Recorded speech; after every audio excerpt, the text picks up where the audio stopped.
Merhaba arkadaşlar, kanalıma hoş geldiniz. Bugünkü örgü anlatımda yapılışı çok kolay, çok güzel, çok hızlı ilerleyen bir örgü modelin anlatımını yapacağım. Modelim için ön hazırlığım yok. Modeli dilediğiniz örgü çeşitlerinizde kullanabilirsiniz. Bebek battaniyesinde, çantalarda, hırka, hatta bayan yelekleri ve şallarda da kullanabilirsiniz. Yeter ki uygun ip kullanın. Ben bebe yününü kullanıyorum ve parça anlatımını yapacağım arkadaşlar. 2.75 milimlik bir tığ kullanıyorum. Elinizin sıklığına göre tığ numarasını tercih edin. Model yapımında öncelikle zincirlerimizi çekelim. Her ne yapacaksanız ona göre zincirlerinizi çekin. Bebek battaniyesi yapıyorsanız yaklaşık 1 metre kadar zincirlerinizi çekin. Daha sonra çekmiş olduğunuz zincirlerde model çıkartabilirsiniz. Ben göz kararı birkaç tane zincir çekiyorum. Modeli 5'in katları olarak hesaplayabilirsiniz.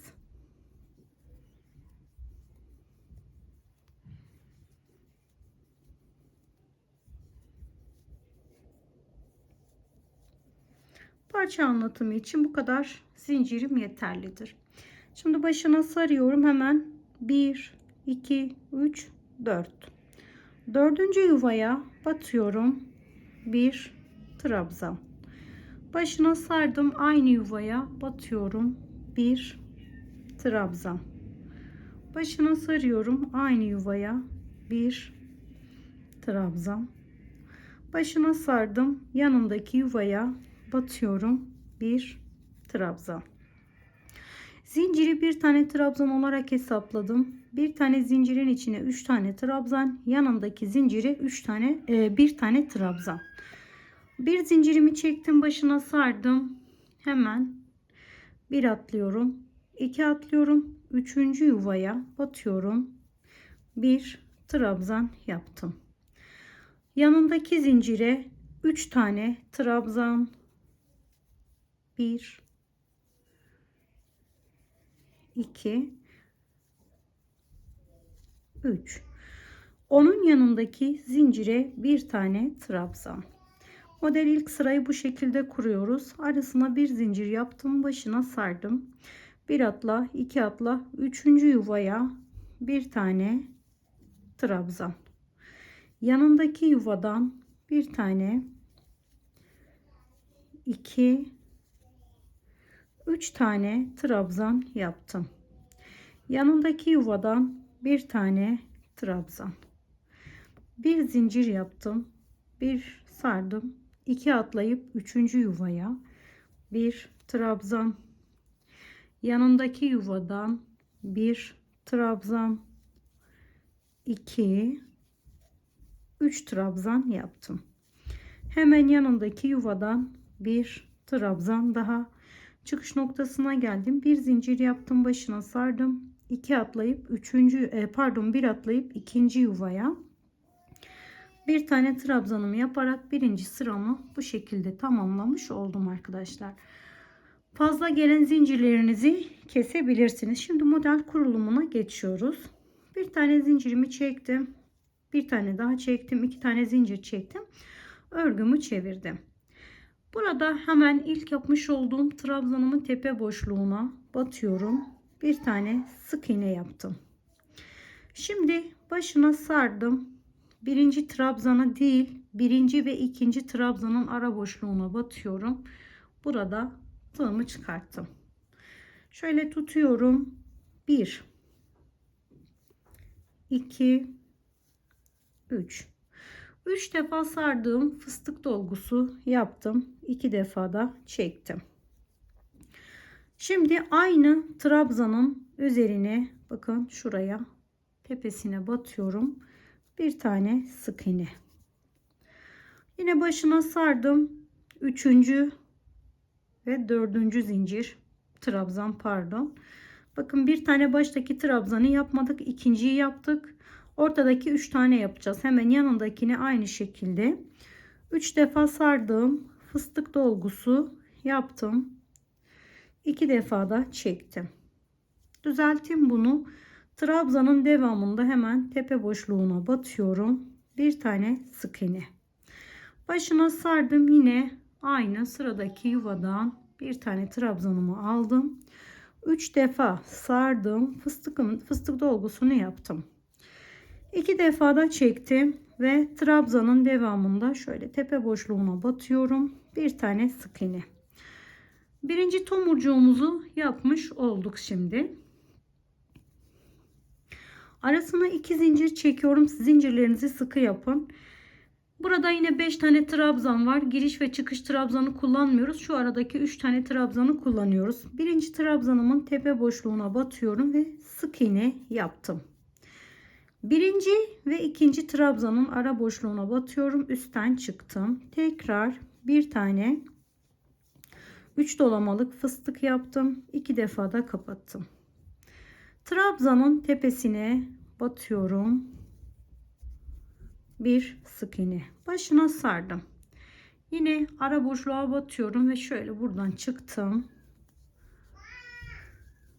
Bir tane 3 defa sardığım fıstık, 2 defa da çektim.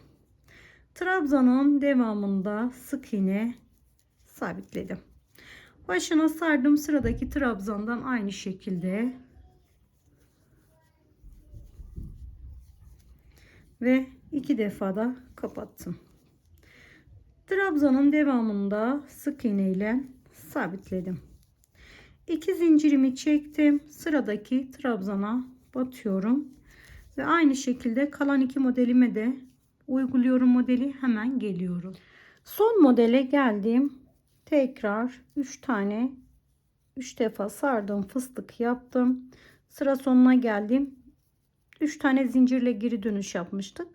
Başına sarmadan hemen zincire sık iğne yaparak ipimi sabitledim. Bu şekilde arkadaşlar. Şimdi ikinci rengime geçiyorum. İkinci rengime geçerken isterseniz bağlayın, isterseniz aradan yürütün. Ben bu şekilde sıkılaştırma zinciri yaptım. Daha sonra içinden geçerek sıkılaştırdım. Burada 1, 2, 3 tane zincirimi yaptım. Bundan sonraki her girişimiz aynı şekilde oluyor. Örgümü çevirdim. Son bir tane sık iğnemiz vardı kenarda. Sık iğneye batıyorum. 1, 2 tane trabzan yaptım. Kenar zincirinden beraber 3 tane oldu. Bir zincir yaptım. Başına sardım. Ara boşluklarımız vardı. Şöyle içine 5 tane ikili trabzan yapıyorum. 2,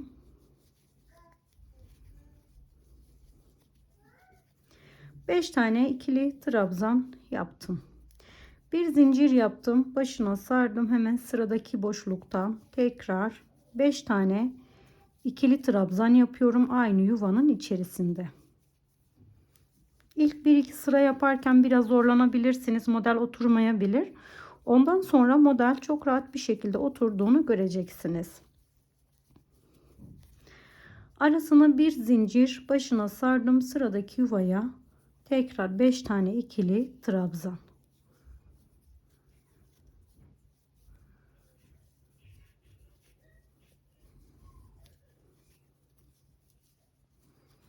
Arasına bir zincir, başına sardım. Son yuvaya 3 tane trabzan yapıyorum. Giriş ve çıkışta 3 tane. Öbürleri zaten biliyorsunuz arkadaşlar. Şimdi bir tane zincirimi çektim, örgümü çevirdim. Modelin ikinci sırası bu şekilde. Hemen birinci sık iğnemin üzerine bir sık iğne, birinci trabzanımın üzerine bir sık iğne, yanındakine bir tane sık iğne. Şimdi arkadaşlar buraya 2 zincir yaptım. Sıradaki ilk trabzanımın tepesine batıyorum. Bir tane sık iğne. Burada yine 5 tane trabzan var. 3 tanesini kullanıyoruz. Şu 3 taneyi kullanıyoruz. Giriş ve çıkışını kullanmıyoruz. Başına sardım. Baştakini değil, hemen ikinci trabzanıma belinden bir tane fıstık yaptım. 2 defa da kapattım. Aynı trabzanımın tepesine sık iğne ile sabitledim. Başına sardım. 3. trabzanıma sardım belinden bir tane trabzan. 2 defa da kapattım. trabzanın devamına bir tane sık iğne. Üçüncü trabzanımın beline sarıyorum. Bir tane 3 defa sardığım fıstık dolgusu. 2 defa da kapattım. Aynı trabzanın tepe boşluğuna sık iğne. Girişte bir trabzan, çıkışta bir tane trabzanımız boşta kalıyor. Şimdi 2 tane sıkı zincir yaptım. Başına sarmadan ilk trabzanımın tepesine sık iğne. Başına sardım, ikinci trabzanımın belinden tutuyorum. Aynı şekilde fıstığımı yapıyorum.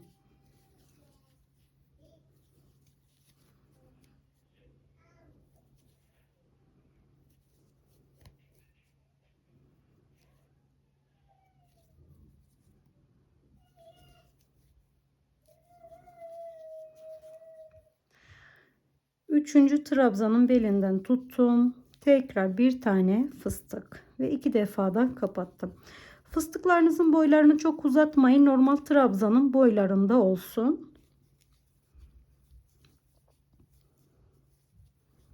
3 defa da 2 defa da kapattım, pardon. Tekrar tepesinden sık iğne. Arasına 2 zincir, sıradaki yuvaya geldim. Yine aynı işlemi öncelikle sık iğne, daha sonra ikinci trabzanın belinden tutuyorum. Bir tane 3 defa sardım, fıstık yaptım. 2 defa da kapattım.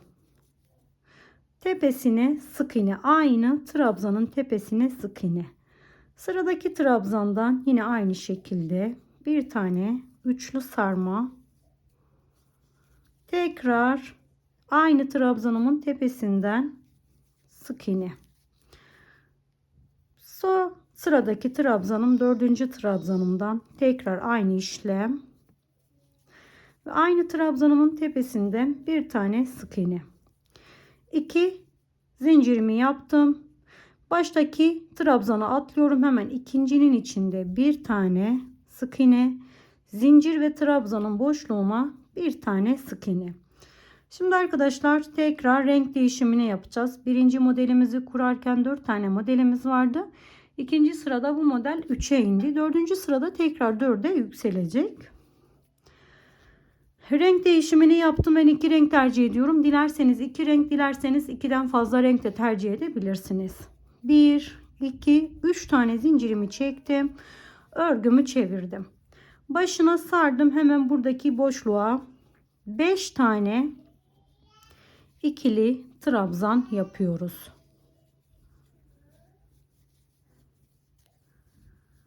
Beş tane ikili trabzan yaptım. Arasına bir zincir, başına sardım. Sıradaki boşluktan yine 5 tane ikili trabzan.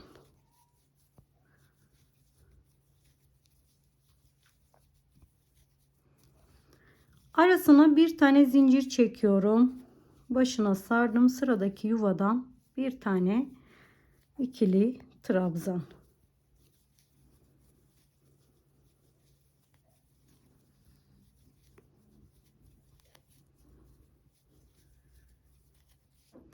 Arasına bir zincir, başına sardım. Sıradaki yuvadan bir tane, iki tane, toplamda 5 tane yapıyoruz.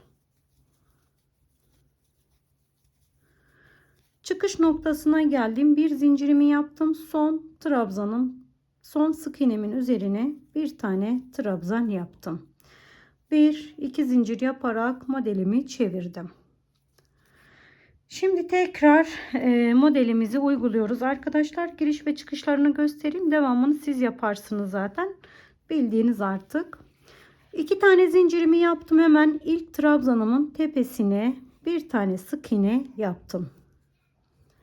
Başına sardım. Birinci zincire, bakın birinci trabzan burada, birinciye dokunmuyorum. İkincinin belinden tutuyorum. 3 defa sardım. Bir tane fıstık yaptım. 2 defa da kapattım. Aynı trabzanın tepesine sık iğne. Başına sardım. Sıradaki trabzandan bir tane 3 defa sardım trabzan. 2 defa da kapattım. Tepesine sık iğne. Başına sardım. Son Üçüncü trabzanımın üzerine bir tane fıstık. 2 defa da çektim. Tepesine sık iğne. Arasına 2 tane sıkı zincir çekiyorum. Sırada gelen modelin tepesine sık iğne. Ve yine aynı şekilde modelimizi kurarak sıramızın sonuna kadar gelelim arkadaşlar. Sıramın sonuna kadar aynı işlemle devam ediyorum arkadaşlar. Yine bir tane üçlü sardığım fıstık dolgusu. Model sürekli kendini tekrar ediyor. Sadece ara ara yerleri değişiyor. Grilerin yeri farklıyken hardal sarısının rengi farklı olabiliyor. Onun dışında her zaman grilerin üstünde, sarılar sarıların üstüne gelecek. Şimdi son trabzanımı da yaptım. Hemen burada bir boşluğumuz var. Bir tane sık iğne yaptım. Modelin tekrarı ilk sırada gördüğünüz gibi biraz dağınıktı ama ikinci, üçüncü sıradan sonra hemen toparlandı. Tekrar sarı ipimi bağlıyorum ama devamını siz yaparsınız. Çünkü aynı olduğu için şu sırayı tekrar ediyoruz. Bakın arkadaşlar. Yine 3 tane zincirimi yaptım. Örgümü çevirdim.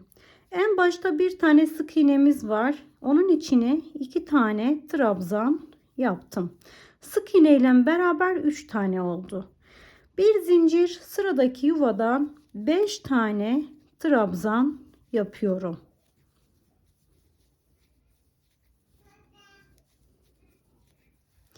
Kafanız karışırsa geri sararsınız, sarı yerine kadar tekrardan izleyebilirsiniz. Şimdi arkadaşlar ben modeli biraz daha küçük bir parçanın biraz daha büyük bir parçanın üzerinde yapıp hemen geliyorum. Bu şekilde çok da belli olmadı. Büyük parçada daha güzel görünür. Modeli biraz daha büyük bir parçanın üzerinde yaptım arkadaşlar, gördüğünüz üzere. Gerçekten de hem çok güzel oldu hem ilerlemesi çok hızlı oluyor. Fıstık ile olduğu için. Bu modeli nerede isterseniz orada kullanabilirsiniz. Özellikle bebek battaniyesi ve çanta modellerine çok yakışan bir model. Modelimizin arka yüzü de bu şekilde. Arka yüzü ön yüzü kadar güzel. İsterseniz çift taraflı bile kullanabilirsiniz. Videomun sonuna geldim. Umarım sizler için faydalı bir anlatım olmuştur. Bu aşamaya kadar izlediğiniz için çok teşekkür ediyorum. Başka bir videoda görüşmek dileğiyle. Şimdilik hoşça kalın, sağlıkla kalın.